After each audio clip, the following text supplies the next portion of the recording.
बच्चों, कैसे हैं आप? मैं हूं आपका दोस्त गुड्डू और मैं आपके लिए लाया हूं आज एक नई कहानी। सुनिए मेरी जवानी। चलिए सुनते हैं। एक बहुत बड़ा जंगल था जिसमें एक खतरनाक शेर रहता था। वह जंगल का राजा था और बहुत ताकतवर था। सारे जानवर डर के कारण उसका गुणगान किया करते थे। उसी जंगल में एक बुद्धिमान भेड़ रहती थी। वो शेर से डरती नहीं थी और व्यर्थ में उसकी बड़ाई नहीं करती थी। शेर को यह बात बुरी लगती थी। एक बार उसने भेड़ को बुलाया और कहा, जंगल के सारे जानवर मेरी प्रशंसा करते हैं, पर तुम नहीं करती। ऐसा क्यों? मैं किस बात पर आपकी प्रशंसा करूं? भीड़ ने पूछा। मैं ताकतवर हूँ। जंगल के सारे जानवर मुझसे डरते हैं।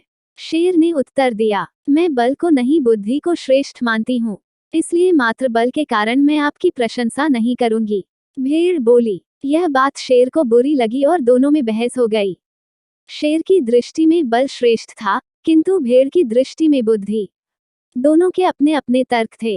अपने तर्क देकर वे एक दूसरे के सामने स्वयं को सही सिद्ध करने में लग गए। भेड़ बोली, शेर महाराज, बुद्धि ही श्रेष्ठ है। बुद्धि से संसार का हर कार्य संभव है, चाहे वह कितना ही कठिन क्यों न हो। बुद्धि से हर समस्या का निदान संभव है, चाहे वह कितनी ही विकट क्यों न हो। मैं बुद्धिमान हूँ और अपनी बुद्धि का प्रयोग कर किसी भी मुसीबत से आसानी से निकल सकती हूँ। कृपया यह बात मान लीजिए। भेड़ की बात सुनकर शेर भड़क गया और बोला, चुप कर भेड़, तू बल और बुद्धि की तुलना कर बुद्धि को श्रेष्ठ बता रही है। बल के आगे किसी का जोर नहीं चलता। मैं बलवान हूँ और तेरी बुद्धि मेरे बल के सामने कुछ भी नहीं। मैं चाहूँ तो इसी क्षण इसका प्रयोग कर तेरे प्राण ले सकता हूँ। भेड़ कुछ क्षण शांत रही और बोली, महाराज, मैं अभी तो जा रही हूँ, किंतु मेरा यही मानना है कि बुद्धि बल से श्रेष्ठ है। एक दिन मैं आपको ये प्रमाणित करके दिखाऊंगी। मैं अपनी बुद्धि से बल को हरा दूंगी। मैं उस दिन की प्रतीक्षा करूंगा जब तुम ऐसा करके दिखाओगी। उस दिन मैं अवश्य तुम्हारी इस बात को स्वीकार करूंगा कि बुद्धि बल से श्रेष्ठ है, किंतु तब तक कतई नहीं। शेर ने उत्तर दिया। इस बात को कई दिन बीत गए। भेड़ और शेर का आमना सामना भी नहीं हुआ। एक दिन शेर जंगल में शिकार कर अपनी गुफा की ओर लौट रहा था। अचानक वह एक गड्ढे में जा गिरा। उसके पैर में चोट लग गई।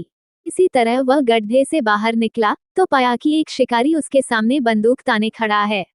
शेर घायल था। ऐसी अवस्था में वह शिकारी का सामना करने में असमर्थ था। तभी अचानक कहीं से शिकारी पर पत्थर बरसने लगे। शिकारी हड़बड़ा गया। इसके पहले कि वो कुछ समझ पाता, एक पत्थर उसके सिर पर आकर पड़ा। वह दर्द से तिलमिला उठा और अपने प्राण बचाने वहां से भाग गया।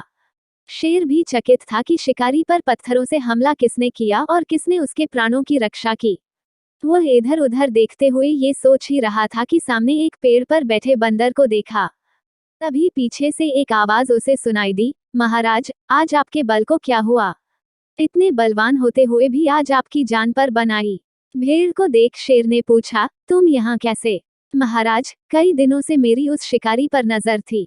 एक दिन मैंने उसे गड्ढा खोदते हुए देखा तो समझ गई थी कि वह आपका शिकार करने की फिराक में है।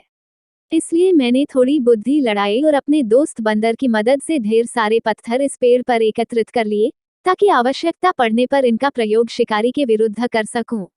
भेड़ ने शेर के प्राणों की रक्षा की थी। वह उसके प्रति कृतज्ञ था। उसने उसे धन्यवाद दिया। उसे अपने और भेड़ में मध्य हुआ विवाद भी स्मरण हो आया। वह बोला, भेड़, आज तुमने सिद्ध कर दिया कि बुद्धि बल से श्रेष्ठ होती है। मुझे अपनी गलती का एहसास हो गया है। मैं समझ गया हूँ कि बल हर समय और हर परिस्थिति में एक सा नहीं रहता, लेकिन बुद्धि हर समय और हर परिस्थिति में साथ रहती है। भेड़ ने उत्तर दिया, महाराज, मुझे प्रसन्नता है कि आप इस बात को समझ गए। आज की घटना पर ध्यान दीजिए। शिकारी आपसे बल में कम था, किंतु बावजूद इसके उसने अपनी बुद्धि से आप पर नियंत्रण पा लिया। उसी प्रकार मैं शिकारी से बल में कम था, किंतु बुद्धि का प्रयोग कर मैंने उसे डराकर भगा दिया। इसलिए कहते हैं कि बुद्धि बल से कहीं श्रेष्ठ है।